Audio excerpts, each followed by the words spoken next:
നീ വിചാരിച്ച ഞാൻ എത്ര പൈസ വേണമെങ്കിലും തരും. ചേട്ടൻ എന്താ ഉദ്ദേശിക്കുന്നത്? ഇവിടെ ആരും വരാൻ പോണില്ല. ഞാൻ ഇവിടെ എത്ര നേരം കൊണ്ടുവന്നിട്ടുണ്ട്. ഇവിടെ ആരും വരില്ലേ?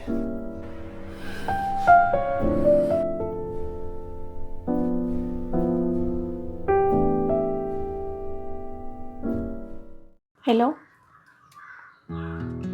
ആ അതെ സാർ.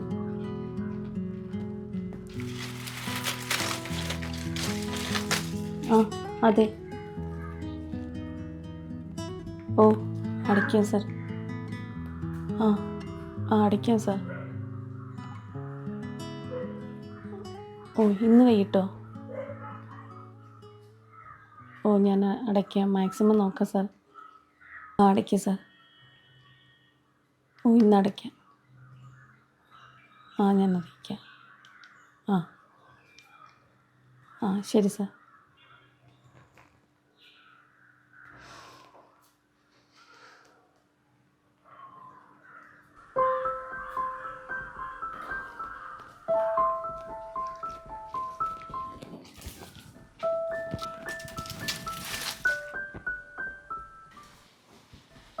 ഹലോ, ആ എടി ഞാനാ. എടി നിൻ്റെ ഒരു 10,000 രൂപ ഒരു 2 ദിവസത്തേക്ക് മറിക്കാനായിട്ട് കാണാം. അതെ, ലോൺ അടയ്ക്കാനായിരുന്നു. ഇപ്പോൾ ലോണിൻ്റെ കുടിശ്ശിക ഒരുപാടായി. ചേട്ടന് ജോലിയില്ലായിരുന്നല്ലോ, അപ്പോൾ അതൊന്ന് അവർ അർജൻറ്റായിട്ട് കുറച്ചെങ്കിലും അടയ്ക്കണമെന്ന് പറയുന്നു. ആ അയ്യോ ഇല്ലേ,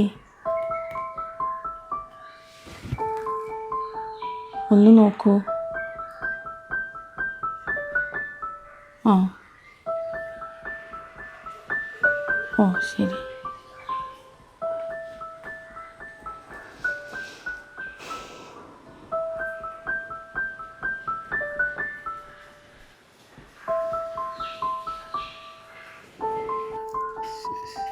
ഇതിപ്പോ നേരവും കുറെ ശിവനെ.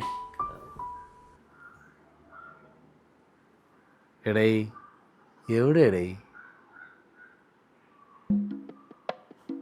അവിടെ എവിടെ ബ്ലോക്ക്? അവിടെ ബ്ലോക്ക് മണ്ണാങ്കട്ടയൊന്നുമില്ല, എനിക്കറിയാം. എടേ നീ ഉള്ളത് പറ. സാധനം എടുക്കാൻ കൊണ്ട് പൈസയും കൊണ്ട് നീ മുങ്ങിയ?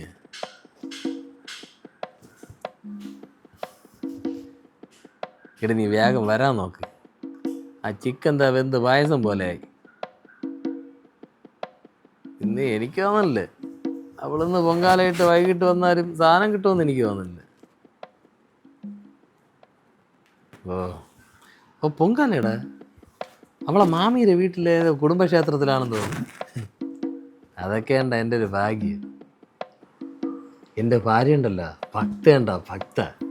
ആ കഴിഞ്ഞ മാസം തന്നെ 4 പൊങ്കാല ഉണ്ടായിരുന്നു. ആ 4 ദിവസവും നമ്മൾ എന്തിനൊക്കെ കിടന്ന് അർമാദിച്ചെന്ന് ഓർമ്മയുണ്ടല്ലോ എനിക്ക്. ആ പാവമാണ് കേട്ടോ, പാവം. ഞാൻ എന്ത് പോക്കൃത്തനം കാണിച്ചിട്ട് എന്ത് കള്ളം പറഞ്ഞാലും അവളെന്ന് വിശ്വസിക്കും. ഇപ്പം തന്നെ അതാ 1 കൊല്ലം കൊണ്ട് അവൾ 700 പൊങ്കാലെങ്കിലും ഇട്ടുകയാണ്. അന്നെല്ലാം ഞാൻ ഇവിടെ എന്തോന്നു സുഖിക്കേണ്ട സുഖിക്കണ്. അവൾ ഇടുന്ന പൊങ്കാലേരെ ഫലം കിട്ടണ ആർക്ക്? എനിക്ക്.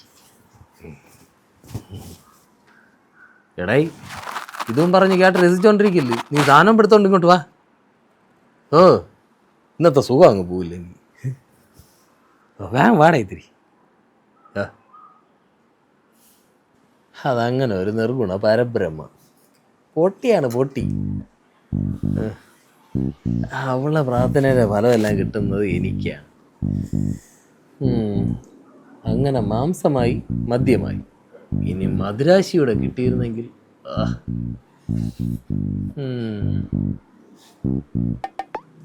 പൊങ്കാലയുടെ ഫലം എനിക്ക് ലഭിച്ചു കിട്ടി എന്ന് തോന്നുന്നു. അവളല്ലേ സുമേ? ഇവിടെ ഉണ്ടായിരുന്നോ? ഉണ്ടായിരുന്നു. വീണയില്ലേ ഏട്ടാ? ഇല്ല, അവള് പൊങ്കാലയ്ക്ക് കയറിയിരുന്നു. നീ അറിഞ്ഞില്ലേ? എന്റെ അടുത്ത് പറഞ്ഞില്ലേ? ഇല്ല, പറഞ്ഞില്ല ഏട്ടാ. ഓ പറഞ്ഞാലും പോവാനൊന്നും പറ്റുള്ള സാഹചര്യമൊന്നും ഇല്ല ഏട്ടാ. വല്ല അസൗകര്യം വല്ലതും ഉണ്ടാ? ഓ അങ്ങനെയൊന്നും ഇല്ല ഏട്ടാ.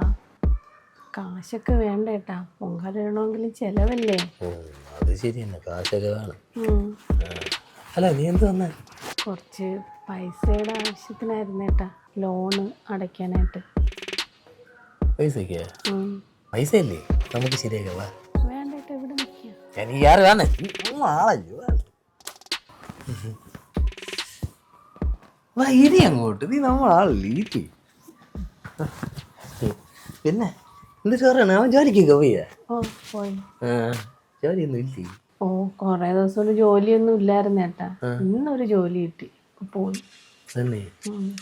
പിന്നെ അവൻ്റെ ജോലിക്ക് പോക്കൊന്നും പറയണ്ടല്ലേ, കിട്ടുന്ന പൈസയൊക്കെ കുടിച്ച് പെടുത്ത് കളയും ഇല്ലേ? കഷ്ടം തന്നെ എൻ്റെ കാര്യം. ഓ ഇനിയിപ്പോൾ എന്താ പറയാനേട്ടാ, അനുഭവിക്കുക തന്നെ, അല്ലാതെ ഇപ്പം എന്ത് ചെയ്യാനാ.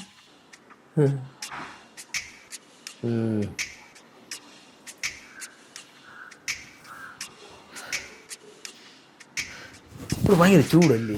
ഓ ഇന്നും ചൂട് തന്നെ.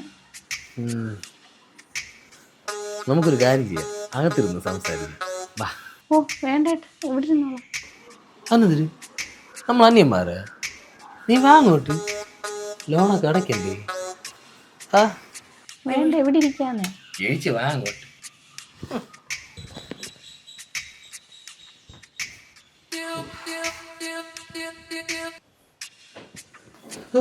അവിടെ ചെന്നിരിക്കുന്നു. ഓ എവിടെ ഇരിക്കാൻ ചേട്ടാ. നീ ഇവിടെ ഇങ്ങോട്ട് ഒരു വരി അന്യകളെ പോലെ പറയണ നേരാണോ വല്ല കേക്കല്ലേ? നീ എന്തിരി ഒരുമാതിരി പേടിച്ച് അങ്ങറ്റം തിന്നിരിക്കണ? അങ്ങോട്ട് നീങ്ങി ഇരി അങ്ങോട്ട്. പിന്നെ എന്തിരി പറ. ഓ എന്താ പറയാൻ ചേട്ടാ. തന്നെ കാപ്പിയൊക്കെ കുടിച്ചാ? ഓ കുടിച്ചേ. എന്തിനായിരുന്നു കാപ്പി? ഇന്ന് അപ്പമായിരുന്നു ചേട്ടാ. ആ നീ അപ്പത്തിൻ്റെ കാര്യം പറഞ്ഞപ്പോഴാണ്, ഇന്നാളെ നീ കൊടുത്തു വിട്ടില്ലേ അപ്പം? ഓ എന്ത് ചേട്ടാ? ഓ നീ ഉണ്ടാക്കി അപ്പം വീണരെ കൊടുത്തു വിട്ടിരുന്നു. ഓ അത് ഞാൻ കഴിച്ചു കേട്ടാ. ശരി പൊന്നോ, നിന്റെ അപ്പത്തിൻ്റെ ടേസ്റ്റ് ഓർത്തിട്ട് കൊതി പറഞ്ഞു. ഇവിടെ ഒരുത്തി ഉണ്ടാക്കുക അപ്പം, അതാ അപ്പം. അവളപ്പോൾ ഒരു ടേസ്റ്റും ഇല്ലെന്ന്. സൂപ്പർ. ആ അതിന് വേണോടി ഒരു യോഗ. ഞാൻ അതല്ല ആലോചിക്കുന്നത്, എന്നെപ്പോലെ ഒരു പെണ്ണ് അവൻ്റെ തലയിൽ എങ്ങനെ വന്ന് വീഴുന്നെന്നാണ്. അല്ലെങ്കിലും അതങ്ങനെയല്ലേ വരുള്ളൂ. അറിയാന്നുണ്ട കയ്യിൽ കോണി കൊടുക്കൂലല്ലോ. അവനിപ്പോൾ എന്ത് ചേട്ടാ, വീണയ്ക്ക് എന്തൊരു കുഴപ്പം? അവള് നല്ലൊരു പെണ്ണല്ലേ. ആ എന്തൊരു കുഴപ്പമെന്ന്? കുഴപ്പമൊക്കെ നമുക്കല്ലേ അറിയാവൂ. അവള് കണ്ടില്ലേ ഇതാ പൊങ്കാലയിട്ട് വെറുതെ കൊടുത്തുകൊണ്ട് നടക്കുന്നു. നമ്മളിതാ പട്ടിണി, നമുക്ക് പൊങ്കാലയില്ല, കുത്തിയോട്ടവും ഇല്ല. വിശന്നിട്ടാണെങ്കിൽ വയ്യ. ചേട്ടന് വിശക്കുന്നുണ്ടാ? ചോറുണ്ട് വരട്ടെ. ഓ ചോറും കഞ്ഞി ഇവിടെ ആർക്കും അപ്പം കിട്ടിയ കഴിക്കാൻ. അപ്പം തീർന്നു ചേട്ടാ. ചേട്ടാ എൻ്റെ ലോൺ അടയ്ക്കാനുള്ള പൈസ കിട്ടിയിരുന്നെങ്കിൽ. ഓ ലോണ് പൈസ അല്ലേ? ഓ നീ എത്ര ചോദിച്ചത്? 10,000. 10,000. 10,000 10,000 10,000. ആ കുഴപ്പമില്ല, പൈസയൊക്കെ നമുക്ക് സെറ്റ് ചെയ്യാം. നീ വിചാരിച്ച ഞാൻ എത്ര പൈസ വേണമെങ്കിലും തരും. ചേട്ടാ എന്താ ഉദ്ദേശിക്കുന്നത്? ഞാൻ എന്താണ് ഉദ്ദേശിക്കണമെന്ന് വെച്ചാൽ, അവൾ വരാൻ ഇന്ന് വൈകുന്നേരമാവും. നീ എന്നോടൊന്ന് അറിഞ്ഞ് സഹകരിച്ചാൽ നിനക്ക് ആവശ്യമുള്ള കാശ് ഞാൻ തരും. ചേട്ടാ ഇവിടെ ആരും വരാൻ പോണില്ല. ഞാൻ ഇവിടെ എത്ര മാത്രം കൊണ്ടുവന്നിട്ടുണ്ട്. ചേട്ടാ നിന്റെ ആവശ്യം നടക്കും, എൻ്റെ ആഗ്രഹം നടക്കും. കാക്കയുടെ വിശപ്പും മാറും, പശുവിൻ്റെ കാടിയും മാറും. ഒന്ന് സഹകരിക്കും.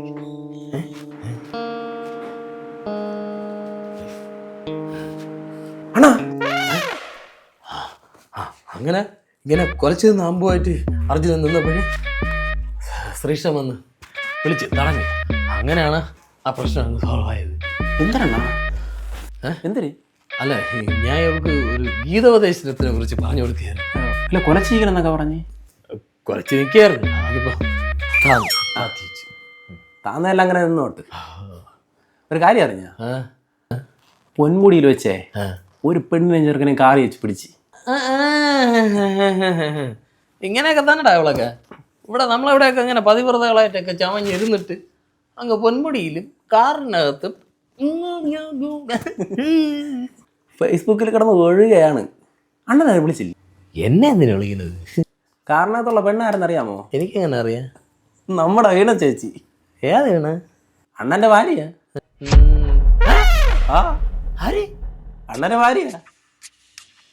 അവള് പൊങ്കാലയാണല്ലോടാ പോയത്. ആ പൊങ്കാലല്ല, കാറിനകത്ത് പൊങ്കാലയുടെ തന്നെ പോയത്. രണ്ടുപേരും കൂടെ പൊങ്കാലായിരുന്നു. ആ അണ്ണ ഇവിടെ പൊങ്കാല ഇട്ടോണ്ടിരുന്നോ?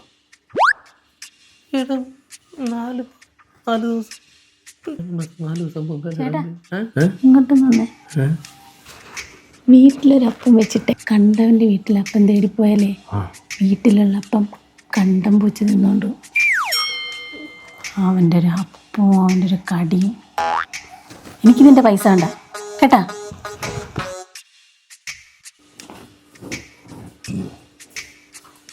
അണ്ണാ എന്താണ് പറഞ്ഞ? അതൊരു ഗീതോപദേശം തന്നതാണ്.